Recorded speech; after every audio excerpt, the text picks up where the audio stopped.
Hello my champions, ఎలా ఉన్నారు అందరూ? Second part of biotechnology principles and ప్రాసెసెస్ది ఇవాళ మనం కంప్లీట్ చేసుకుంటాం. On the basis of NCERT దీన్ని నేను స్పెసిఫిక్గా మొత్తం చాప్టర్ అంతా సెపరేట్గా కవర్ చేస్తున్నాను ఇంకొక లెక్చర్లో, అది వెళ్ళి చూడండి. ఓకే, రాబోతుంది. ఇక్కడ మనం సెకండ్ పార్ట్ అంటే ఆర్డిఎన్ఏ టెక్నాలజీ గురించి పూర్తిగా మనం ఇవాళ నేర్చుకోబోతున్నాం. ఆర్డిఎన్ఏ టెక్నాలజీలో అంటే ఫస్ట్ పార్ట్ మనం పూర్తిగా ప్రాపర్గా నేర్చేసుకున్నాం అంటే సెకండ్ పార్ట్లో ప్రాబ్లమే లేదు. సో ఆర్డిఎన్ఏ టెక్నాలజీ అంతా మనం మంచిగా నేర్చుకోబోతున్నాం ఇవాళ. సో ధ్యానంగా కేర్ఫుల్గా వినండి. చాలా it's going to be a shorter lecture, ఎక్కువ లాంగ్ కూడా ఉండదు ఇది. So don't worry about it. Okay, మంచిగా ఎండ్ వరకు చూసుకోండి, మొత్తం క్లియర్ అయిపోతుంది ఈ చాప్టర్ అంతాను. ఫస్ట్ పార్ట్ ఇంకా చూడలేదంటే ఇది అయిన తర్వాత ఆ పార్ట్ కూడా ఒకసారి చూసుకుంటే మీకు క్లారిఫికేషన్ వస్తుంది. So let's begin with today's session. Okay, so ఇవాళ సెషన్లో మనం ఏం నేర్చుకోబోతున్నాం? నెంబర్ 1, ఓకే, ఆర్డిఎన్ఏ టెక్నాలజీ మొత్తం ప్రాపర్గా నేర్చుకుంటాం మనం. ఓకే, దాని ప్రిన్సిపల్స్ మనం ఆల్రెడీ నేర్చుకున్నాం. ఓకే, ఆర్డిఎన్ఏ టెక్నాలజీ నేర్చుకుంటాం. దీంట్లో ఐసోలేషన్ ఫస్ట్ నేర్చుకుంటాం. ఐసోలేషన్ ఆఫ్ డిఎన్ఏ ఇది మనం నేర్చుకుంటాం. మన డిజైర్డ్ డిఎన్ఏ ఏదైతే ఉందో ఆ డిజైర్డ్ డిఎన్ఏని మనం ఎలాగా ఐసోలేట్ చేస్తాం ఒక పర్టికులర్ సెల్ నుంచి. అది ప్లాంట్ సెల్ అయితే ఎలాగా, యానిమల్ సెల్ అయితే ఎలాగా, బ్యాక్టీరియల్ సెల్ అయితే ఏమిటి, ఫంగల్ సెల్ అయితే ఎలాగా. ఓకే, అన్నీ. సో దాని తర్వాత దాన్ని ఫ్రాగ్మెంటేషన్ చేస్తాం. ఆ ఫ్రాగ్మెంటేషన్ ఎలా చేస్తాం మనకు తెలుసు, using restriction endonucleases. Restriction endonucleases వాడి మనం ఆ డిజైర్డ్ జీన్ది ఫ్రాగ్మెంటేషన్ చేస్తాం. ఫ్రాగ్మెంటేషన్ చేసిన తర్వాత యాంప్లిఫికేషన్ చేస్తాం. ఓకే, ఒక్క నిమిషం ఆగండి. ఫ్రాగ్మెంటేషన్ చేసిన తర్వాత ఫస్ట్ మనం దాన్ని ఏం చేస్తాం, ఒక్క నిమిషం, జెల్ ఎలక్ట్రోఫోరెసిస్ త్రూగా సపరేట్ చేస్తాం. అగరోస్ జెల్ ఎలక్ట్రోఫోరెసిస్ అనే ఒక టెక్నిక్ చేస్తాం. చేసిన తర్వాత దాన్ని సెపరేట్ చేస్తాం మనకు కావాల్సిన ఫ్రాగ్మెంట్ని. చేసిన తర్వాత దాన్ని యాంప్లిఫై చేస్తాం. యాంప్లిఫికేషన్ ఎలా చేస్తాం మనం? What is the procedure of amplification? PCR, polymerase chain reaction. Polymerase chain reaction వాడుకొని మనం యాంప్లిఫికేషన్ చేసుకుంటాం. లాస్ట్లో దాన్ని will add it with vector DNA,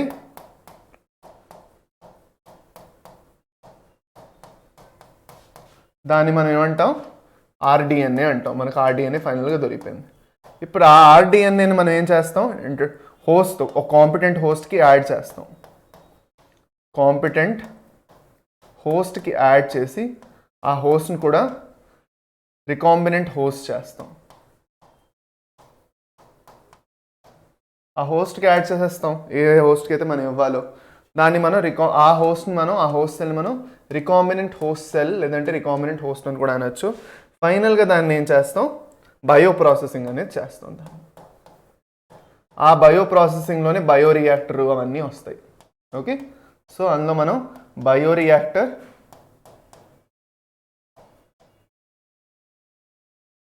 ఇంకా డౌన్ స్ట్రీమ్ ప్రాసెసింగ్ గురించి చదువుకుంటాం.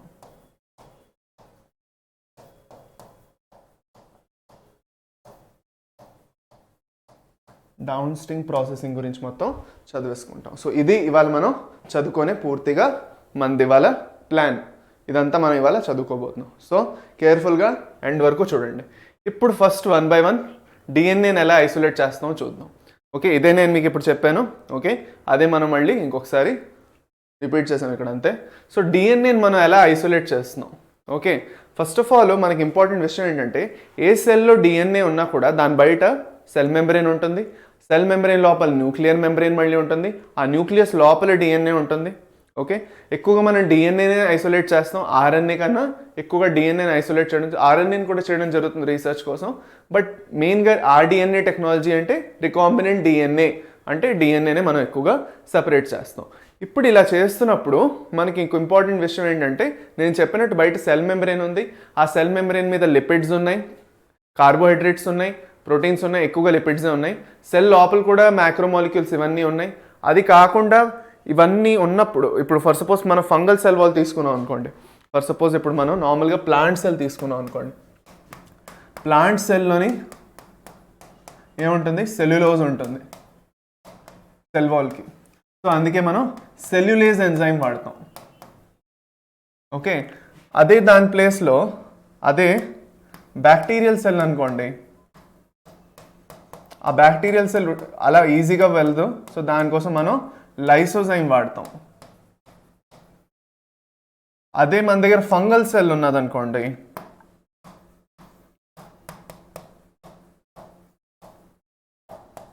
ఫంగల్ సెల్ కోసం మనం కైటిన్ ఉంటుంది కదా ఫంగల్ సెల్ వాల్కి, సో దానికోసం మనం కైటినేస్ ఎంజైమ్ వాడతాం. ఇప్పుడు ఈ ఎంజైమ్సే కాకుండా ఇప్పుడు ఇలా సెల్ ఉన్నది కదా, బేసిక్గా మనకి ఎందుకు ఈ డౌట్ ఇప్పుడు రావాలి, ఎందుకు ఇలా చేయాలి అంటే, ఇది ఇలా సెల్ ఉన్నది, సెల్ లోపల మనకి న్యూక్లియస్ ఉంది, ఆ న్యూక్లియస్ లోపల మనకి జెనెటిక్ మెటీరియల్ అనేది ఉన్నది. ఓకే, ఇప్పుడు ఈ జెనెటిక్ మెటీరియల్ లోపల ఉన్నది మనం తీసుకొని రావాలి బయటికి, డిఎన్ఏని. ఇది తీసుకొని రావడానికి ఈ కష్టాలన్నీ. ఇప్పుడు దీని తర్వాత కొన్ని సెట్ ఆఫ్ ఎంజైమ్స్ ఉన్నాయి. ఆ ఎంజైమ్స్ ఏమిటి? ఫర్ సపోజు లిపిడ్స్ కోసం బయట మెంబ్రెయిన్ లిపిడ్స్తో ఫామ్ అయి ఉంది, సెల్ మెంబ్రెయిన్. సో దానికోసం లైపేజ్ వాడతాం, ఎక్కువగా సెల్ మెంబ్రెయిన్లో ఉంటాయి. సెల్ మెంబ్రెయిన్ కోసం ఎక్కువగా లైపేజ్ వాడతాం. ఓకే, దాని తర్వాత ప్రోటీయేజెస్ వాడతాం. దేనికోసం? ఇప్పుడు డిఎన్ఏ గురించి మనం చదువుకుంటే హిస్టోన్ ప్రోటీన్స్ మీద ర్యాపప్ అయి ఉంది. మనకి హిస్టోన్ ప్రోటీన్స్ కావాలా? అక్కర్లేదు. సో హిస్టోన్స్ని ఎలిమినేట్ చేయడానికి హిస్టోన్స్ అక్కర్లేదు మనకి. సో దానికోసం మనం ప్రోటీయేజెస్ వాడతాం హిస్టోన్స్ కోసం. ఓకే, ఫర్ హిస్టోన్ ప్రోటీన్స్ని పీకడానికి. దాని తర్వాత ఫైనల్గా మనం ఇంకోటి ఏం వాడతాం లాస్ట్గాను? ప్రోటీయేజెస్ అయిపోయి లిపిడ్స్, ఆర్ఎన్ఏ ఉన్నది. ఓకే, ప్రోటీయేజెస్ మనం హిస్టోన్స్ కోసం వాడాం. దాని తర్వాత ఆర్ఎన్ఏ ఉంది మన దగ్గర, ఆర్ఎన్ఏని కూడా రిమూవ్ చేసేయాలి, మనకు అక్కర్లేదు, సపరేట్ చేసేయాలి ఆర్ఎన్ఏని కూడా. దాన్ని కూడా బ్రేక్ డౌన్ చేస్తాం, దేన్ని యూజ్ చేసి? రైబోన్యూక్లియేజెస్ యూజ్ చేసి. ఓకే, సో బేసిక్గా మనం చేస్తాము ఇవన్నీ ఎంజైమ్స్ మనం యూజ్ చేసి. ఫైనల్గా ఏ ఎంజైమ్ మనం వేయకూడదు? డిఆక్సీ రైబోన్యూక్లియస్, డిఎన్ఏస్ లేదంటే డిఆక్సీ రైబోన్యూక్లియస్ మనం వాడకూడదు. ఎందుకంటే మన డిఎన్ఏ కావాలి కదా. సో అందుకే డిఎన్ఏస్ మనం వాడడం ఇక్కడ తప్ప అన్ని ఎంజైమ్స్ వాడేస్తాం. మన దగ్గర ఉన్న ఎంజైమ్స్లు అన్నీ తీసుకెళ్ళి పడేస్తాం. పడేసిన తర్వాత ఏంటి ఫర్దర్ అవన్నీ చేసిన తర్వాత మనకి ఫైనల్గా డిఎన్ఏ మనకి దొరికిపోయింది. డిఎన్ఏ మనకి ఒక జార్లో, ఒక టెస్ట్ ట్యూబ్లో మన డిఎన్ఏ దొరికిపోయింది. ఈ డిఎన్ఏ ఏదైతే ఉందో ఇది ఎలా ఉంటుంది? వేరే వేరే స్ట్రాండ్స్ ఇలాగ సపరేట్గా ఉంటాయి. ఓకే, డిఎన్ఏవి. కాకపోతే ఇలా సపరేట్గా ఉంటే మనం ఒక్క స్ట్రాండ్ని పట్టుకొని ఇలా తీసి పట్టుకుంటామా? లేదు కదా. సో దానికోసం మనం ఏం చేస్తామంటే దీంట్లోని what we will add chilled ethanol. Chilled ethanol వేయగానే ఏమవుతుంది? చిల్డ్ ఇథనాల్ వేయగానే అన్ని స్ట్రాండ్స్ ఇలాగా కలిపి వచ్చేస్తాయి. ఈ సపరేట్గా ఉన్న స్ట్రాండ్స్ ఎలా వచ్చేస్తాయి? అన్నీ ఒకే థ్రెడ్ లాగా వచ్చేస్తాయి దగ్గరికి.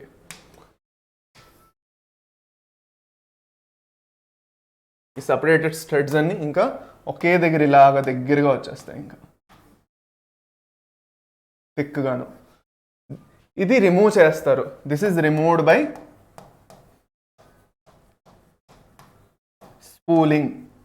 స్పూలింగ్ అనే ఒక మెథడ్తో దీన్ని ఇంకా బయటికి తీసేస్తారు. ఇంకా చూడండి ఇక్కడ చూడండి ఇలా స్పూలింగ్ చేసుకుంటూ దీన్ని ఇలాగా రిమూవ్ చేస్తారు. ఈ థ్రెడ్స్ లాగా వస్తాయి అన్నమాట డిఎన్ఏది.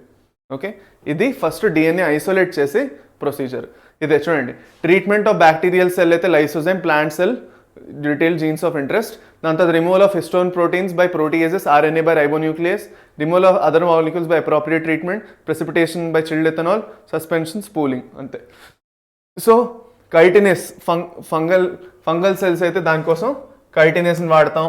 దాని తర్వాత డిఎన్ఏస్ మనం వాడము, ఇది చాలా ఇంపార్టెంట్, నేను మీకు ఇప్పుడు ఇదే చెప్పాను. డిఎన్ఏస్ వాడము. Role of proteases is to degrade the proteins surrounding the DNA, అది కూడా అవుతుంది. ఓకే, అదే histone proteins. If the proteins are not removed preparation then they could interfere with the actions. Okay, అందుకు నా ఇవన్నీ అయిన తర్వాత ఇప్పుడు మనం ఫర్దర్ ఏం చేయాలి అంటే మనం దాన్ని రెస్ట్రిక్షన్ ఎంజైమ్స్ యూజ్ చేసి కట్ చేయాలి. ఇంకా మనం రెస్ట్రిక్షన్ ఎంజైమ్స్ వాడి దాన్ని కట్ చేస్తాం. రెస్ట్రిక్షన్ ఎంజైమ్ వాడి ఎక్కడెక్కడైతే మనం వాటిని కట్స్ ఫామ్ చేయాలో ఆ కట్స్ మనం ఫామ్ చేస్తాం. సో యూజింగ్ రెస్ట్రిక్షన్ ఎంజైమ్స్, ఇప్పుడు ఫర్ సపోజ్ ఈకో ఆర్ఎన్ వాడేమంటే GAATTC దగ్గర కట్ కొడుతుంది. ఓకే, అలాంటి పర్టికులర్ రెస్ట్రిక్షన్ ఎంజైమ్ మనం వాడి ఆ పని చేస్తాం. ఓకే, దాని తర్వాత అగరోస్ జెల్ ఎలక్ట్రోఫోరెసిస్ చేస్తాం. మనకు తెలుసు అగరోస్ జెల్ ఎలక్ట్రోఫోరెసిస్లో ఆ స్ట్రాండ్స్ అన్నీ మనం ఏం చేస్తాం, ఆ స్ట్రాండ్స్ అన్నీ తీసుకెళ్ళి మనం వెల్స్లో వేస్తాం. వెల్స్లో వేసిన తర్వాత ఇక్కడ పాజిటివ్ ఇది, ఇక్కడ నెగిటివ్. ఒక నిమిషం. డిఎన్ఏ ఒక negative molecule, negatively charge molecule. So అది యానోడ్ పక్కకి వెళ్తుంది. This is anode, this is cathode. So cathode దగ్గర వేస్తాం. సో మనకి క్వశ్చన్ అడిగితే అగరోస్ జెల్ ఎలక్ట్రోఫోరెసిస్లో the largest strands are towards cathode, smallest strands are towards anode. ఎందుకు మనం ఇంకొకసారి గుర్తెచ్చుకుంటే ఈ వెల్స్లో ఆ స్ట్రాండ్స్ అన్నీ వేయగానే రెస్ట్రిక్షన్ ఎంజైమ్స్తో మనం ఎప్పుడైతే కట్ చేస్తామో సేమ్ సైజులో ఎప్పుడు రావని నేను ఒక పర్టికులర్ సైట్ దగ్గర వెళ్ళి కట్ చేస్తాయి, ప్యాలెండ్రోమిక్ సీక్వెన్స్ దగ్గరికి వెళ్ళి కట్ చేస్తాయి కరెక్టే. కాకపోతే సైజ్ మాత్రం సేమ్గా ఉండదు. స్ట్రాండ్స్ ఎన్ని డిఎన్ఏ స్ట్రాండ్స్ ఉన్నాయి, ఇంత పెద్ద డిఎన్ఏ స్ట్రాండ్లో ఎక్కడ పడితే వెళ్ళి అక్కడ కట్ చేసేస్తుంది సీక్వెన్స్ కనిపించగానే. సో కొన్ని స్ట్రాండ్స్ పెద్దగా రావచ్చు, కొంచెం చిన్నవి రావచ్చు. మనకు ఒక పర్టికులర్ లెంత్ ఉన్న సీక్వెన్స్ మనకి మైండ్లో ఉంది ఇంత కావాలి అనేసి, దానికోసం మనం ఆ పర్టికులర్ స్ట్రాండ్ని సపరేట్ చేయాలి. అది సపరేట్ చేయడానికి అగరోస్ జెల్ ఎలక్ట్రోఫోరెసిస్ని వాడుకుంటాం. దాంట్లో మనం ఏం చేస్తాం, ఈ వెల్స్లో మనం ఏం చేస్తాం, వీటిని వేసేస్తాం. స్ట్రాండ్స్ని వేసేసిన తర్వాత ఓకే ఎలక్ట్రిసిటీ ఆన్ చేస్తాం. ఆన్ చేసినప్పుడు నెగిటివ్గా ఉన్న డిఎన్ఏ మాలిక్యూల్స్ పాజిటివ్గా ఉన్న యానోడ్ పక్క వెళ్ళడం స్టార్ట్ చేస్తాయి. ఇలా వెళ్ళడం ఎప్పుడైతే ఇక్కడి నుంచి వెళ్తాయి కదా అంతే. సో ఇలా వెళ్తాయి, ఇక్కడి నుంచి ఇలా వెళ్ళడం స్టార్ట్ చేస్తాయి. ఇలా వెళ్తున్నప్పుడు ఇప్పుడు మీరు ఒక సిచ్యువేషన్ ఇమాజిన్ చేసుకోండి. ఒక రోడ్డు ఉన్నది, హైవే ఉంది. హైవే మీద స్పీడ్ బ్రేకర్స్ ఉన్నాయి, స్పీడ్ బంప్స్ ఉన్నాయి. ఓకే, సో ఈ స్పీడ్ బంప్స్ ఉన్నప్పుడు ఏం జరుగుతుంది, చిన్న బైక్ ఉన్నది అనుకోండి, ఆ స్పీడ్ బంప్ మీద స్పీడ్ ఇలా తగ్గించుకుని మెల్లిగా వెళ్ళిపోవచ్చు, పర్వాలేదు.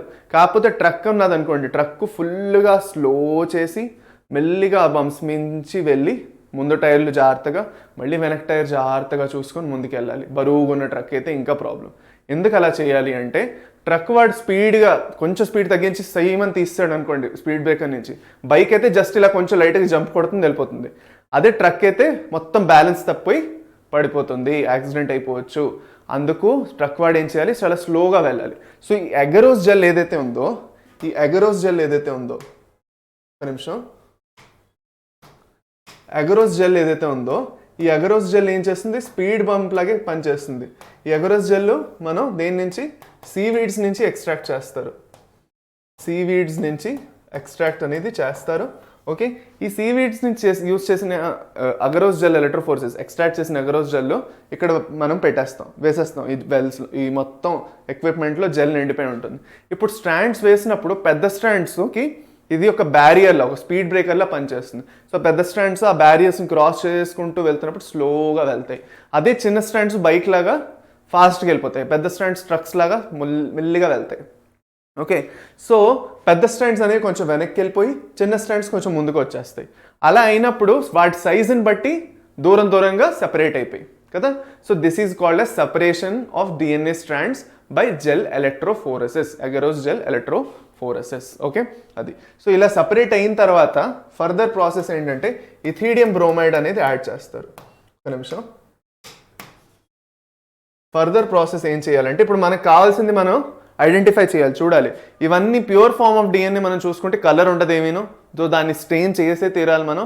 అది కాకుండా విజిబుల్ లైట్లో కనిపించదు మనకి. నార్మల్గా విజిబుల్ లైట్లో చూస్తే ఇట్ ఈస్ నాట్ విజిబుల్ లైట్లో కనిపించదు. సో యూవీ లైట్ అయితేనే కనిపిస్తుంది. సో యూవీ లైట్లో చూడాలంటే మనం ఏం చేస్తాం, దానికోసం మనం ఇథీడియం బ్రోమైడ్ అనేసి ఒక స్టెయిన్ని యాడ్ చేస్తాం. ఇథీడియం బ్రోమైడ్ అనే ఒక స్టెయిన్ని యాడ్ చేస్తాం మనం. ఇథీడియం బ్రోమైడ్ ఎప్పుడైతే మనం యాడ్ చేస్తామో, ఇథీడియం బ్రోమైడ్ యాడ్ చేయగానే ఆరెంజ్ కలర్ బ్యాండ్స్ కనిపించడం స్టార్ట్ అవుతాయి యూవీ రేస్లో. స్టెయిన్ యాడ్ చేసాం ఇథీడియం బ్రోమైడ్, కొంచెంసేపు వదిలేసిన తర్వాత ఆ జెల్ ట్రే అంతా తీసుకొని యూవీ రేలో అబ్జర్వ్ చేసాం. అబ్జర్వ్ చేసినప్పుడు మనకు కావాల్సింది స్ట్రాండ్స్ అన్నీ క్లియర్గా కనిపిస్తాయి. కనిపించిన తర్వాత ఏ స్ట్రాండ్ అయితే మనకు కావాలో దాన్ని కట్ చేస్తాం. ఓకే, కట్ చేసి దాన్ని సపరేట్ చేస్తాం. సపరేట్ చేసిన ప్రాసెస్ని మనం ఏమంటాం, ఎల్యూజన్ అంటాం. ఓకే, డిజైర్డ్ ఫ్రాగ్మెంట్ని ఏం చేసాం, cut and remove from gel. Gel నుంచి కట్ చేసి రిమూవ్ చేసాం. దాన్ని ఏమంటాం, ఈ ప్రాసెస్ అంతటిని దీన్ని మనం ఎల్యూజన్ అంటాం. ఏమంటాం దీన్ని? Will call it as illusion. Illusion ILU కాదు, ఎల్యూజన్. దీన్ని మనం ఎల్యూజన్ అంటాం. అది కట్ చేసి తీస్తామా ఆ స్ట్రాండ్ని? ఆ కట్ చేసి తీసిన తర్వాత నెక్స్ట్ చేసిన మన ప్రాసెస్ ఏంటి? పీసీఆర్. ఇప్పుడు అదే చూస్తాం మనం. PCR, polymerase chain reaction. మనకి ఏదైతే స్ట్రాండ్ కావాలో అగరెస్ జెల్ ఎలక్ట్రోఫోర్సెస్ నుంచి మనం ఇలా కట్ చేసి తీసుకున్న తర్వాత మనకు అది దొరికిపోయింది. ఇప్పుడు ఆ స్ట్రాండ్ మనం ఏం చేయాలి? బోల్డ్ నెంబర్ ఆఫ్ స్ట్రాండ్స్ ఫామ్ చేయాలి, దాని నుంచి మల్టిప్లై చేయాలి వాటిని. సో యాంప్లిఫికేషన్ అంటే ఏమీ కాదు, ఇట్ మీన్స్ మల్టిప్లికేషన్. అంటే మనకు ఒక స్ట్రాండ్ ఉంటే దాని నుంచి కొన్ని లక్షల స్ట్రాండ్స్ ఫామ్ చేసుకోవాలి. ఎందుకంటే అన్ని స్ట్రాండ్స్ ప్రొవైడ్ చేస్తేనే కొన్ని స్ట్రాండ్స్ని ఆ వెక్టర్ డిఎన్ఏ యాక్సెప్ట్ చేసి దానిలోకి ఇంక్లూడ్ చేసుకుంటుంది. అందుకు so PCR stands for polymerase chain reaction. దీనికి మనం మల్టిపుల్ కాపీస్ ఫామ్ చేయడానికి వాడతాము. ఇది ఫస్ట్ క్యారీ ముల్లిస్ అనే అతను కనిపెట్టారు. ఓకే, దానికోసం అతనికి నోబెల్ ప్రైజ్ కూడా దొరికింది ఇతనికి. ఓకే, ఇతను ఫస్ట్ కనిపెట్టారు. Okay, PCR. ఈ పీసీఆర్ ప్రాసెస్ ఎలా జరుగుతుందో 1 by 1 చూసుకుందాం. పీసీఆర్లో 3 స్టెప్స్ ఉన్నాయి. It includes 3 steps. What are the 3 steps of PCR? Polymerase chain రియాక్షన్లో 3 స్టెప్స్ ఉన్నాయి. First step denaturation. డీనాచురేషన్లో ఏం చేస్తామంటే మంచి 95 డిగ్రీ సెల్సియస్ టెంపరేచర్ ఇచ్చేస్తాం. ఆ డిఎన్ఏ, ఒక పర్టికులర్ డిఎన్ఏ మనకి ఏదైతే కావాలో జీన్ ఆఫ్ ఇంట్రెస్ట్, దానికి 95 డిగ్రీ సెల్సియస్ టెంపరేచర్ పడేస్తాం దాని మొగాన్ని. పడేగానే అదేమవుతుంది? ముక్కల్లో బ్రేక్ అయిపోతుంది. ఇంత పెద్ద డిఎన్ఏ ఫ్రాగ్మెంట్ రెండు ముక్కల్లో బ్రేక్ అయిపోతుంది, ఇలాగా సపరేట్ అయిపోతుంది. సో ఈ టెంపరేచర్లో మనం ఏం చేసాం? డీనాచురేషన్లో డిఎన్ఏ ఫ్రాగ్మెంట్స్ని బ్రేక్ చేసేసాం. ఓకే, బ్రేక్ చేసిన తర్వాత మనం నెక్స్ట్ చేసేది ఏంటి? అనీలింగ్ ప్రాసెస్ చేస్తాం. Next process is అనీలింగ్.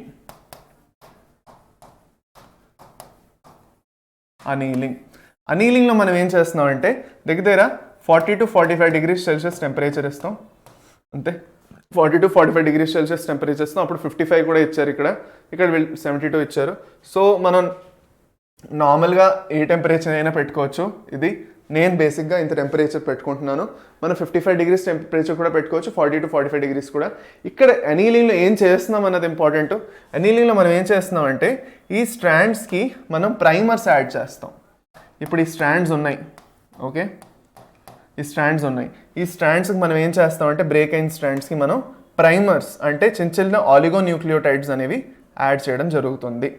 Okay, so ఆ ఆలిగోన్యూక్లియోటైడ్ ఏం చేస్తాయి? వచ్చి కంబైన్ అవుతాయి ఇక్కడ. సో వీటిని మనం ఏమంటాం? ప్రైమర్స్ అంటాం. ఈ ప్రైమర్సే కాకుండా మనం ఏం చేస్తాం? ఇంకాను డిఎన్టీపీస్ కూడా వాడతాం. ఫస్ట్ ప్రైమర్స్ వాడతాం. ఇక్కడ ఈ ప్రైమర్స్కి 50 to ఎంత 1 minute. ఈ ప్రైమర్స్ ది లెంత్ 5. ఒక్క నిమిషం సార్.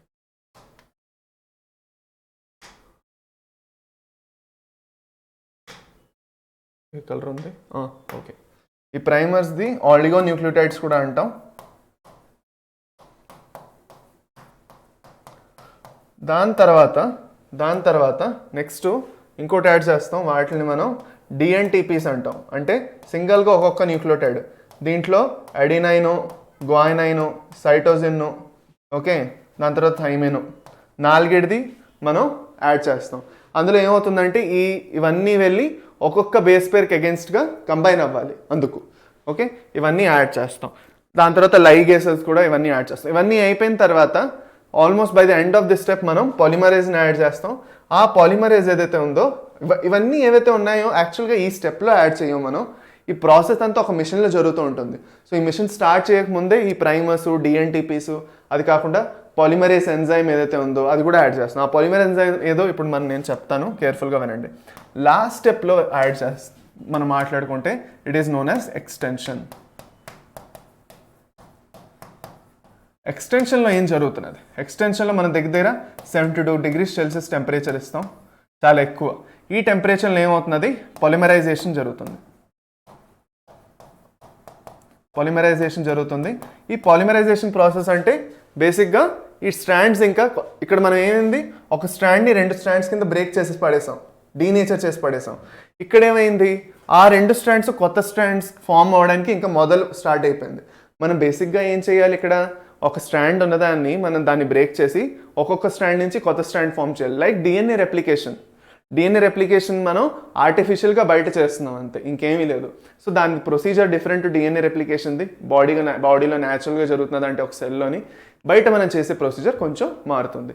ఇప్పుడు పాలిమరైజేషన్ అన్న ఎక్స్టెన్షన్ అన్న ఒకటే. ఇందులో ఈ ప్రాసెస్ జరుగుతున్నప్పుడు మనం మెయిన్గా ఒక ఏదైతే పాలిమరేజ్ ఉందో డిఎన్ఏ పాలిమరేజ్, ఆ డిఎన్ఏ పాలిమరేజ్ ఒకటి వాడతాం మనం, స్పెషల్ డిఎన్ఏ పాలిమరేజ్. ఎందుకు స్పెషల్? ఎందుకంటే ఈ టెంపరేచర్స్ చూడండి, 72 degrees Celsius, 95 degrees Celsius, ఇవన్నీ టెంపరేచర్స్ బేర్ చేయగలగాలి. ఈవెన్ ఇది అప్పుడప్పుడు 55 degrees Celsius కూడా వెళ్తుంది. ఓకే, సో అలా బేర్ చేయగలగాలంటే ఒక స్పెషల్ పాలిమరేజ్ ఎంజైమ్ ఉంది. ఆ స్పెషల్ పాలిమరేజ్ ఎంజైమ్ పేరే టాక్ పాలిమరేజ్ అంటాం దాన్ని, టాక్ పాలిమరేజ్. ఈ టాక్ పాలిమరేజ్ ఎంజైమ్ ఏదైతే ఉందో ఇది థర్మస్ ఎక్వాటికస్ అనేసి ఒక బ్యాక్టీరియా ఉంది, దాని నుంచి ఎక్స్ట్రాక్ట్ చేయడం జరుగుతుంది. ఇదే మీకు క్వశ్చన్గా ఎక్కువ అడుగుతారు, థర్మస్ ఎక్వాటికస్ అనే బ్యాక్టీరియా నుంచి ఎక్స్ట్రాక్ట్ చేస్తారు. అది ఈ టెంపరేచర్స్ని ఈజీగా బేర్ చేయగలదు. This is thermostable DNA polymerase అంటాం దీన్ని. దీన్ని ఏమంటాం మనం? It is a thermostable DNA polymerase. Thermostable ఇది అంటే ఎలాంటి టెంపరేచర్ ఇచ్చినా ఇది స్టేబుల్గా ఉండగలదు. Okay fine. ఇది బేసిక్గా మనది పీసీఆర్ ప్రాసెస్. ఇదే డయాగ్రమాటిక్గా మనం చూసుకుంటే మనం ఇగో ఇలా ఉంటుంది చూడండి. ఓకే, ఫస్ట్ డీనేచరేషన్ అనేది జరుగుతుంది, దాని తర్వాత అనీలింగ్ జరుగుతుంది. ఫస్ట్ ఈ డబుల్ స్ట్రాండ్ డిఎన్ఏ బ్రేక్ అయింది, బ్రేక్ అయ్యి ప్రైమర్స్ యాడ్ చేసాం, ప్రైమర్స్తో పాటు డిఎన్టీపీస్ కూడా యాడ్ చేస్తాం. Okay, will also add dNTPs, NTPs. ఒక నిమిషం.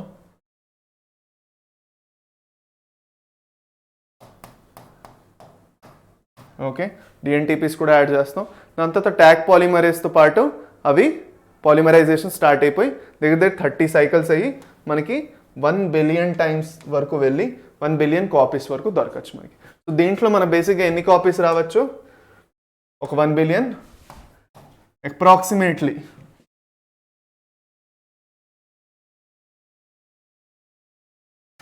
అప్రాక్సిమేట్లీ 1 billion times జరిగితే మనకి 1 billion copies రావచ్చు by the end of the process of the desired gene. Okay, అది అనమాట, అదే వాళ్ళు అంటున్నారు. సరేనా? ఓకే, ఇప్పుడు ఫర్దరు ఇప్పుడు ఇది ఒక ప్రాసెస్, ఇది ఇలా అయిపోయింది, ఈ ప్రాసెస్ జరిగిపోయింది. జరిగిన తర్వాత దీన్ని ఏం చేయాలి? ఒక వెక్టర్తో కంబైన్ చేయాలి, అవునా కదా? It has to be combined with a వెక్టర్తో దాన్ని కంబైన్ చేసేసి దాన్ని ఏం చేయాలి? ఒక సెల్కి పంపించాలి. ఆ ఏదైతే సెల్కి పంపిస్తున్నామో దాన్ని హోస్ట్ సెల్ అంటాం. ఓకే, ఈ వెక్టర్ త్రూగా పంపిస్తున్నాం. ఇప్పుడు మనం ప్రొసీజర్ నేర్చుకున్నాం, ఏమిటది? ఏదైతే ఇప్పుడు ఫర్ సపోజు మనం దీంతో పాటు ఫామ్ చేస్తాం అనుకోండి. ఓకే, ఇది సపరేట్గా రాస్తున్నాను చూడండి ఇక్కడ. ఓకే, నౌ ద వెక్టర్ వేరే కలర్తో రాద్దాం. ఇది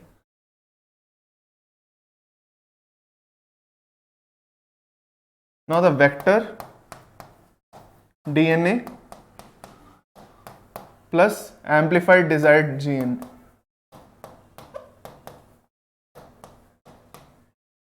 Amplified desired DNA. ఇవి రెండు కలిపి ఏం ఫామ్ అవుతుంది? ఇవి రెండు కలుపుకొని ఏం ఫామ్ అవుతుంది? రికాంబినెంట్ డిఎన్ఏ ఆర్ ఆర్డిఎన్ఏ అంటాం. దాన్ని ఏమంటాం? రికాంబినెంట్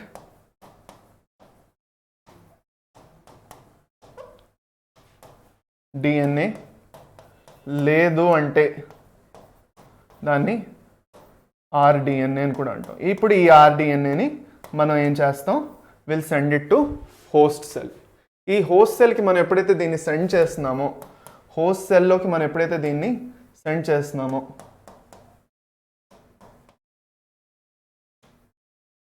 ఈ ప్రాసెస్ని మనం ట్రాన్స్ఫార్మేషన్ అంటాం.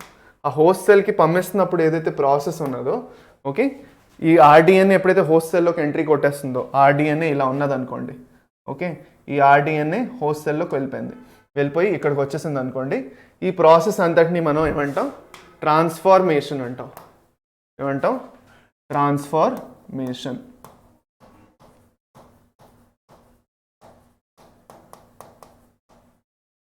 ట్రాన్స్ఫార్మేషన్ అని అంటాము. ఓకే, ఈ రికాంబినెంట్ డిఎన్ఏ ఏదైతే ఉందో అది మనకి వచ్చేగానే, రికాంబినెంట్ డిఎన్ఏ కొంచెం డిఫరెంట్గా వేసుకుందాం ఆగండి.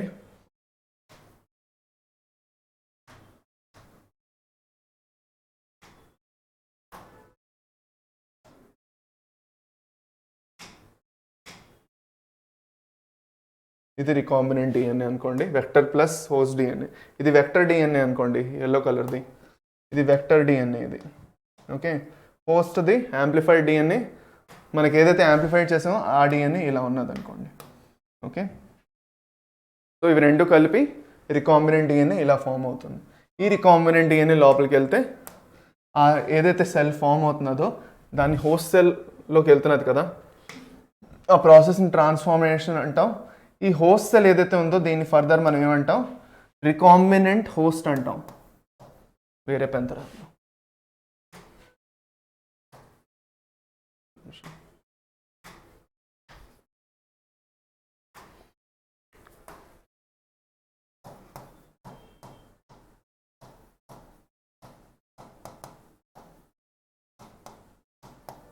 రికాంబినెంట్ హోస్ట్, ఎందుకంటే రీకంబైన్డ్ అయ్యే డిఎన్ఏ, ఆ డిఎన్ఏ వచ్చేసింది కాబట్టి దీన్ని మనం రీకాంబినెంట్ హోస్ట్ అనేసి అంటాం.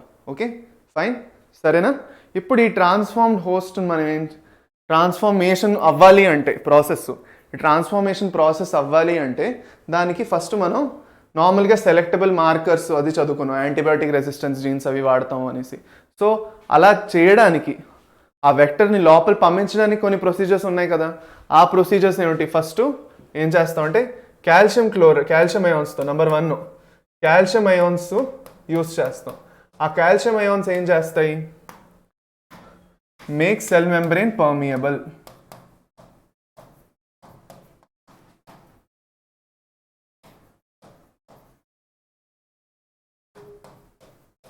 సెల్ మెంబ్రెయిన్ని పర్మియబుల్ చేస్తుంది ఎలాగా, by creating pores. Create pores in membrane, చిన్న చిన్న కన్నాల్లో ఫామ్ అవుతాయి అన్నమాట. ఆ కన్నాల వల్ల ఈజీగా వెక్టర్ డిఎన్ఏ లోపలికి వెళ్ళిపోతుంది. అలా చేయొచ్చు. ఇది కాకుండా ఇంకొక ప్రొసీజర్ కూడా ఉంది. ఓకే, వీటిన్నింటిని కంబైన్ కూడా చేయొచ్చు, లేదంటే ఇండివిజువల్గా చేసినా కూడా జరుగుతుంది. ఇంకోటి ఏంటంటే హీట్ షాక్ కూడా ఇస్తారు. హీట్ షాక్లో ఏం చేస్తారంటే ఐస్ మీద ముందు డిఎన్ఏని ఇంకా వెక్టర్ని ఏంటది ఈ సెల్ ఏదైతే ఉందో సెల్ మెంబ్రెయిన్తో పాటు సెల్ని ఏదైతే హోస్ట్ సెల్ ఉందో దాన్ని ఐస్ మీద పెడతారు. పెట్టిన తర్వాత సడన్గా దానికి హీట్ షాక్ ఇస్తారు. 42 degrees Celsius హీట్ ఇచ్చి 42 degrees Celsius హీట్ ఇస్తారు. హీట్ ఇచ్చినప్పుడు ఏమవుతుందంటే సడన్గా హీట్ షాక్ రావడం వల్ల దాని మెంబ్రెయిన్ పర్మిబిలిటీ చేంజ్ అయిపోయి వెక్టర్ లోపలికి వెళ్ళిపోతుంది. మళ్ళీ దాన్ని ఐస్ మీద ప్లేస్ చేస్తారు. సో ఇవి రెండు ప్రాసెస్లు వాడతారు. అది కాకుండా ఎలక్ట్రిక్ షాక్స్ కూడా ఇస్తారు. దాన్ని ఎలక్ట్రోపోరేషన్ అంటారు.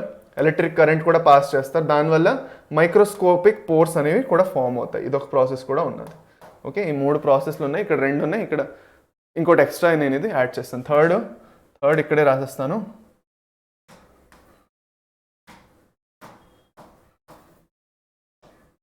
Electroporation.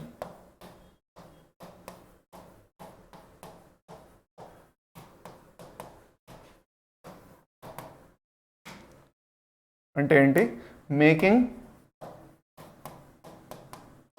Pores in cell membrane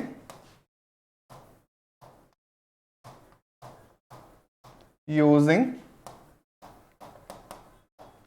electric current.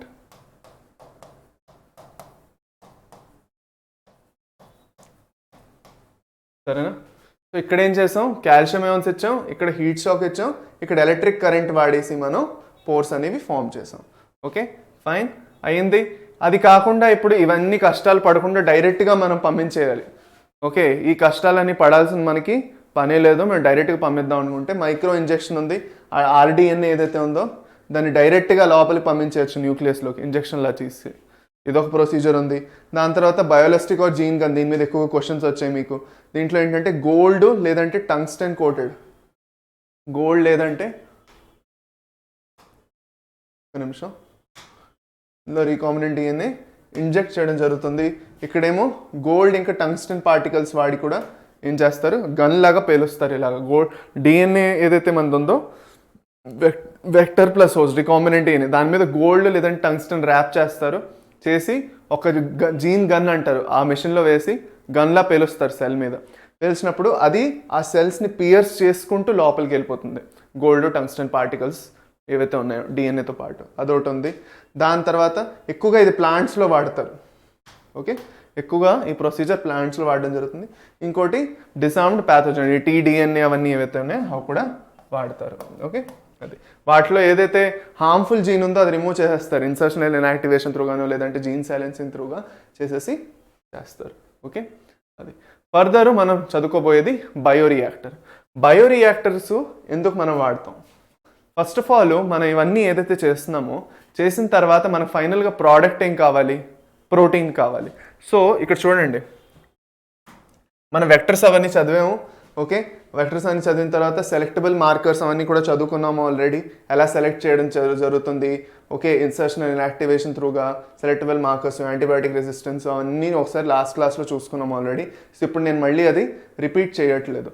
ఇక్కడ నేను ఏం చెప్పబోతున్నానంటే, ఇక్కడ ఒకసారి మన దగ్గర రీకాంబినెంట్ హోస్ట్ అనేది వచ్చేసింది మన దగ్గరికి. This recombinant host has recombinant DNA కదా. మనకి డిజైర్డ్ రీకాంబినెంట్ డిఎన్ఏ వెక్టర్తో పాటు దీని దగ్గర పంపించేసాం. Okay, now this recombinant DNA should be able to make recombinant protein.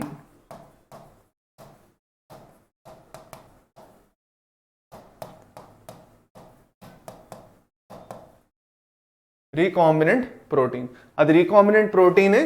ఆ రీకాంబినెంట్ ప్రోటీనే మనకి యాక్చువల్గా this is the one that we need ఫైనల్గాను. ఇది మన ఫైనల్ ప్రోడక్ట్.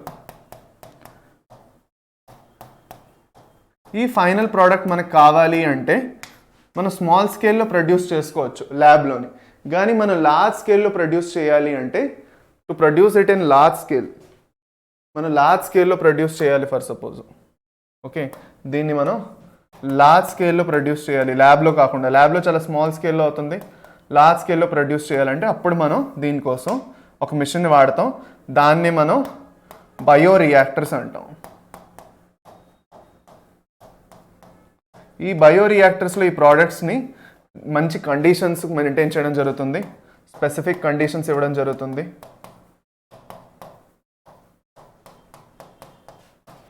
ఆ స్పెసిఫిక్ కండిషన్స్ ఏంటి? pH, temperature, oxygen levels, oxygen కావాలంటే ఆ సెల్స్కి అది అవన్నీ ఇవ్వడం జరుగుతుంది. దాని తర్వాత సబ్స్ట్రేట్, ఫుడ్ అవన్నీ ఇవ్వడం జరుగుతుంది. అది కాకుండా regular removal of waste materials కూడా జరుగుతుంది. Okay, regular removal waste materials రెగ్యులర్గా రిమూవ్ చేయడం కూడా జరుగుతుంది.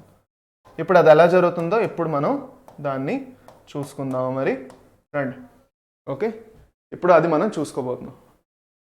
Bioreactor, it is an enclosed and sterilized vessel that maintains optimal conditions for growth of microorganisms. ఏదైతే మైక్రోఆర్గానిజమ్స్ మనం తీసుకుంటాం, ఫర్ సపోజ్ ఇన్సులిన్ అనుకోండి, నా బాడీ నుంచి నేను ఇన్సులిన్ జీన్ తీసి దాన్ని ఒక ఈకోలై సెల్లోకి పెట్టాను ఒక వెక్టర్ని వాడుకొని. అలా చేసిన తర్వాత ఈకోలై సెల్ ఇన్సులిన్ ప్రొడ్యూస్ చేయడం మొదలెట్టిన తర్వాత బోల్డ్ ఈకోలై సెల్స్ నేను ఇంకా దాన్ని కల్చర్ చేయాలి, ఎక్కువ క్వాంటిటీలో ఇన్సులిన్ ప్రొడ్యూస్ చేసి డయాబెటిక్ పేషెంట్స్కి అందించాలి. అలా చేయాలంటే నేను లార్జ్ స్కేల్ ప్రొడక్షన్ చేయాలి. ఆ లార్జ్ స్కేల్ ప్రొడక్షన్ జరగాలంటే అది బయోరియాక్టర్స్లో మాత్రం జరుగుతుంది. ఓకే, ఇప్పుడు ఈ బయోరియాక్టర్స్లో ఈ ప్రాసెస్ జరుగుతున్నప్పుడు ఇందులో ఏంటేంటి ఉన్నాయి ఇన్స్ట్రుమెంట్స్, అంటే దీంట్లో ఏంటేంటి ఉన్నాయి యాక్చువల్గాను ఫెసిలిటీస్ అలా చేయడానికి. ఫస్ట్ ఆఫ్ ఆల్ ఒక బయోరియాక్టర్లో ఇక్కడ ఫస్ట్ చూస్తే ఎయిర్ పంపించడానికి ఒక ఇన్లెట్ ఉంది. ఫస్ట్ ఎయిర్ పంపించడానికి ఒక ఇన్లెట్ ఉంది,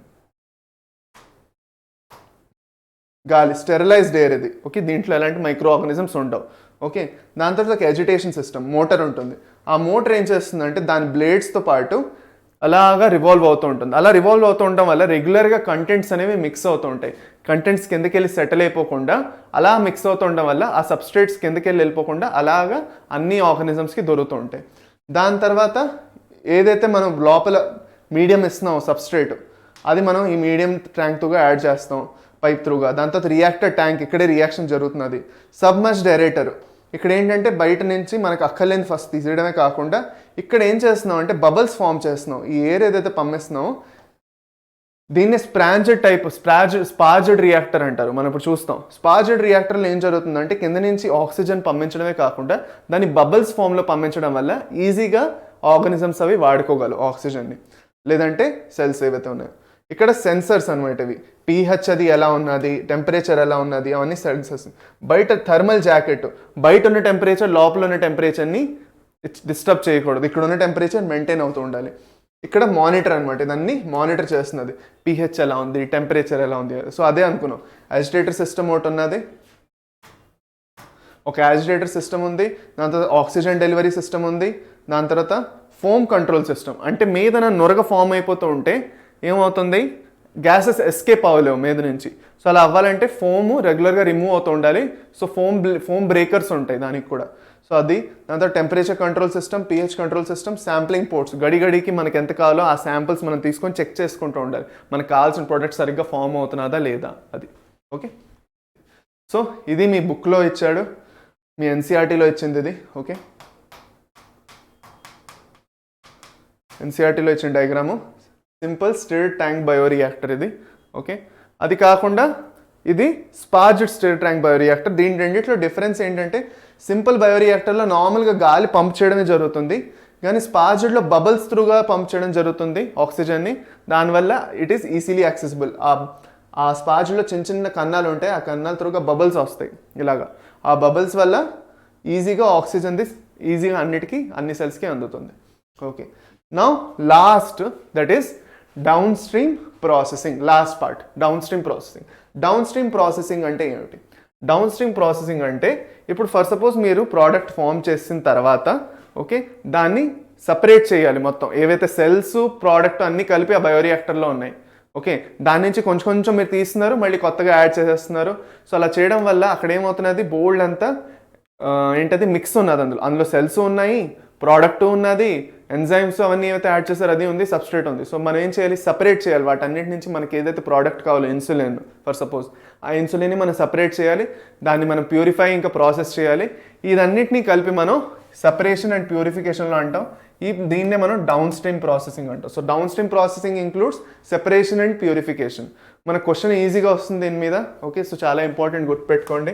డౌన్ స్ట్రీమ్ ప్రాసెసింగ్ ఏదైతే ఉందో, డౌన్ స్ట్రీమ్ ప్రాసెసింగ్ నుంచి క్వశ్చన్ డెఫినెట్గా వచ్చింది బయోరియాక్టర్స్లోని. ఈ బయోరియాక్టర్ తర్వాత దీంట్లో ఏమడుగుతారంటే downstream processing includes option A separation, option B purification, option C both A and B, option D none of the above. So మీరు బోత్ ఏ అండ్ బి అని పెడతారు, ఎందుకంటే సెపరేషన్ ప్యూరిఫికేషను రెండు ఇంక్లూడ్ అవుతాయి. So ఏదైతే బయోరియాక్టర్లో జరిగిందో దాన్ని బయోసింథెటిక్ stage అంటాం. దాని తర్వాత సెపరేషన్ ఇంకా ప్యూరిఫికేషన్ స్టేజ్ వస్తుంది. ఇప్పుడు the product is formulated with suitable preservatives add చేస్తాం, అది పాడైపోకుండా ఉండడానికి దీనికి ఏవైతే ప్రిజర్వేటివ్స్ కావాలో ఆ ప్రిజర్వేటివ్స్ అన్నీ యాడ్ చేయడం జరుగుతుంది. దాని తర్వాత ఫైనల్గా క్లినికల్ ట్రయల్స్ అండర్గో అవుతుంది. మెడిసిన్స్కే అవుతుంది ఇది, ఎక్కువగా డ్రగ్స్కే అవుతుంది. Drugs will undergo clinical testing. డ్రగ్స్లో ఎక్కువగా క్లినికల్ టెస్టింగ్ జరుగుతుంది, మిగతా వాటిలో అంత లెవెల్ ఆఫ్ క్లినికల్ టెస్టింగ్ జరుగుతుంది. ఇప్పుడు క్లినికల్ టెస్టింగ్ అంటే ఏమిటి? క్లినికల్ టెస్టింగ్ అంటే ఇప్పుడు ఒక డ్రగ్ మనం ఫామ్ చేసాం, ఫస్ట్ సపోజ్ మనం ఇన్సులిన్ ఫామ్ చేసాం, లేదంటే ఒక వ్యాక్సిన్ ఫామ్ చేసాం. మనం we prepared a vaccine or an antibiotic or a insulin ఏదైతే ఉందో. ఇప్పుడు ఇది యాక్చువల్గా ఇది చేయాల్సిన పని చేయగలదా లేదా? మనం దేనికోసం ప్రొడ్యూస్ చేసాం ఇన్సులిన్? డయాబెటిక్ పేషెంట్స్లో గ్లూకోజ్ లెవెల్ బ్లడ్లో తగ్గించాలి. ఇన్సులిన్ వాళ్ళ బాడీలో పనిచేయట్లేదు, లేదంటే ఫామ్ అవ్వట్లేదు. సో మనం బయట నుంచి ఇస్తున్నాం. అలా ఇచ్చిన ఇన్సులిన్ వాళ్ళ బాడీలోకి వెళ్ళి పనిచేస్తున్నదా లేదా? అదొక ఫస్ట్ క్వశ్చన్. సో అది చెక్ చేసుకోవాలి. అది కాకుండా దానివల్ల ఎలాంటి హార్మ్ఫుల్ ఇష్యూస్ ఏం అవ్వట్లేదు కదా, సైడ్ ఎఫెక్ట్స్ ఏం అవ్వట్లేదు కదా, okay, long term side effects, short term side effects ఏం అవ్వట్లేదు కదా, లోపలికి వెళ్ళి చక్కగా హాయిగా మనకు కావాల్సిన పని ఏదైతే ఉందో అది చేసుకొని వస్తున్నదా లేదా ఇన్సులిన్, అదొకటి. ఇవన్నీ మనం చెక్ చేయాలి అంటే, డేంజరస్సా కాదని చెక్ చేయాలి అంటే, వయబిలిటీ చెక్ చేయాలంటే మనం క్లినికల్ ట్రయల్స్ అనేది చేస్తాం. క్లినికల్ ట్రయల్స్లోని ఇవన్నీ చెక్ చేయడం జరుగుతుంది. 2-3 స్టేజెస్ ఉంటాయి క్లినికల్ ట్రయల్స్ది. ఆ 2-3 స్టేజెస్లోని కంప్లీట్గా చెక్ చేయడం. సో ఒక్కొక్క స్టేజ్లో నెంబర్ ఆఫ్ పాపులేషన్ ఏదైతే ఉందో పెరుగుతారు. హ్యూమన్ ట్రయల్స్ చేస్తారు, లేదంటే కొన్ని యానిమల్స్, ఇప్పుడు గీనియా పిగ్గు, లేదంటే ర్యాట్స్ మీద, ర్యాబిట్స్ మీద కూడా కొన్ని చేస్తారు. బేసిక్గా ఇది క్లినికల్ టెస్టింగ్ అంటే. ఇది ఎక్కువ డ్రగ్స్ కోసం చేస్తారు. నార్మల్గా కమర్షియల్ యూజ్లో ఏమైనా ప్రోటీన్స్ ఉన్నాయి, అవన్నీ ఉన్నాయంటే వాటి కోసం సింపుల్గా కొన్ని టెస్టులు చేసి ఈజీగా రిలీజ్ చేసేయచ్చు. వేటికైతే ఎక్కువగా సైడ్ ఎఫెక్ట్స్ అనేవి ఉండవు నార్మల్గా, అది అన్నమాట. సో దీంతో డౌన్ స్ట్రీమ్ ప్రాసెసింగ్ అయిపోయింది. సో అప్ స్ట్రీమ్ ప్రాసెసింగ్ అంటే వెక్టర్ అది కన్స్ట్రక్ట్ చేసి అన్ని చేసి అన్ని ప్రాపర్గా ఫామ్ చేయడం, బయోరియాక్టర్ స్టేజ్ని ఫార్మెంటేషన్ అన్నాం. ఫైనల్గా డౌన్ స్ట్రీమ్ ప్రాసెసింగ్లో సెల్స్ అన్ని చంపేసి ప్యూరిఫై చేసి మనకు కావాల్సిన దాన్ని తీసుకున్నాం. ఓకే, అది అన్నమాట. సో ఫైనల్గా బయోటెక్నాలజీ చాప్టర్ డన్ మొత్తం కంప్లీట్ అయిపోయింది. దీని తర్వాత మనకు వచ్చే chapter principles and processes chapter అయిపోయింది. కాబట్టి దీని తర్వాత వచ్చే chapter biotechnology and its applications. మనం ఈ ప్రాసెస్ మొత్తం ప్రిన్సిపల్స్, ప్రాసెస్, టూల్స్ అన్ని నేర్చుకున్నాం కదా, వీటి అప్లికేషన్స్ ఏమిటి, దీంట్లో మనం బీటీ కాటన్, బీటీ బ్రింజాలు అవన్నీ నేర్చుకుంటాం. ఓకే, జీన్ సైలెన్సింగ్ గురించి కూడా కొంచెం నేర్చుకుంటాం. సో అన్నీ మనం నేర్చుకోబోతున్నాం నెక్స్ట్ చాప్టర్లో, biotechnology and its applications. So stay tuned for that. ఈ చాప్టర్ది ఎన్సీఆర్టీ క్లాస్ కూడా పూర్తిగా వస్తుంది ఒకటి. దీంట్లో అయితే పూర్తిగా ఎన్సీఆర్టీ అంతా కూడా కవర్ చేశాను నేను. సో అది కూడా ఒకసారి చూసేసేయండి. సో పూర్తిగా చాప్టర్ మీద కంప్లీట్ అయిపోతుంది without any doubts. Okay, right. So దీంతో ఇంకా మీకు ఏమైనా డౌట్స్ ఉంటే కింద కమెంట్ సెక్షన్లో చెప్పడం మర్చిపోకండి. సెషన్ నచ్చితే మీ క్లాస్మేట్స్తో, మీ ఫ్రెండ్స్తో షేర్ చేయండి. మనం మళ్ళీ నెక్స్ట్ క్లాస్లో కలుద్దాం students. By by, take care, have a nice day.